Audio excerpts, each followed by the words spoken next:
Sub-Saharan Africa has been fundamental to the global prosperity of the advanced countries. And Africa had a role to play. It has a role as a raw material producer. We will not allow Sub-Saharan Africa to escape that. Okay, we do everything to keep Sub-Saharan Africa where it is, also impoverished. It's absolutely vital for the prosperity of everyone else. So let's get clear about that.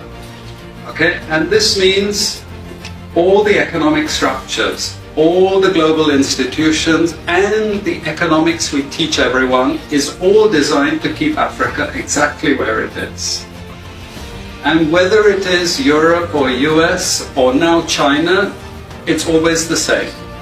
We need Africa to be impoverished because we need those raw materials and we need them dirt cheap. Okay, so that's the message. It doesn't mean to say that there's nothing Africans can do. Of course there is. This is what it's about. Because if Africa does do something different, I assure you living standards of all those in Europe and North America and Asia is going to fall. Okay? And that is a big price to pay. I assure you that the West is not going to allow that without a big fight. Okay, so the job of many Western academics is to convince Africans they have to keep doing what they're doing. Okay, and to show them it's your fault that you're poor. It's not our fault. It's your fault that you're poor. You know, so this is what we do in academic institutions. We know the basic forces that have caused this underdevelopment. We know it's colonization. We cannot afford to allow Africa to industrialize and start producing manufactures. Okay, so we will do everything to stop that. And I'm going to show you how we actually block that. We had East Asian rapid industrialization processes. So in the earlier period, we had Japan and Korea and Taiwan.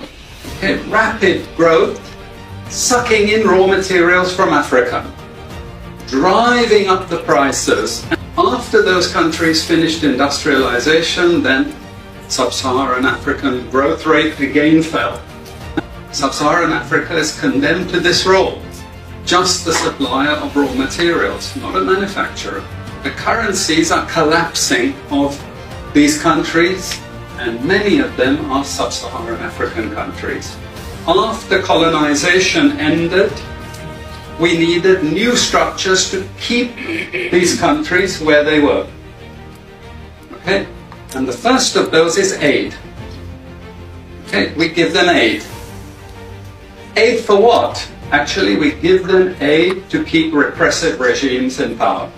That's all. All the hypocrisy about transparency and democracy and bullshit like that, it's all bullshit. But it would go to country after country offering loans.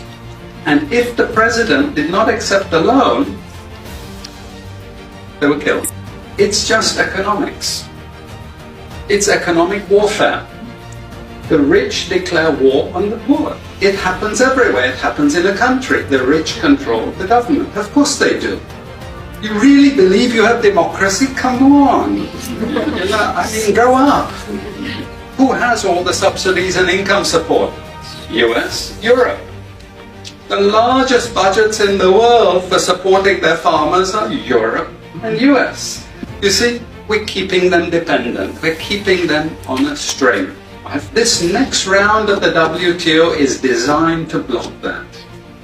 To block anyone else getting on top of the ladder.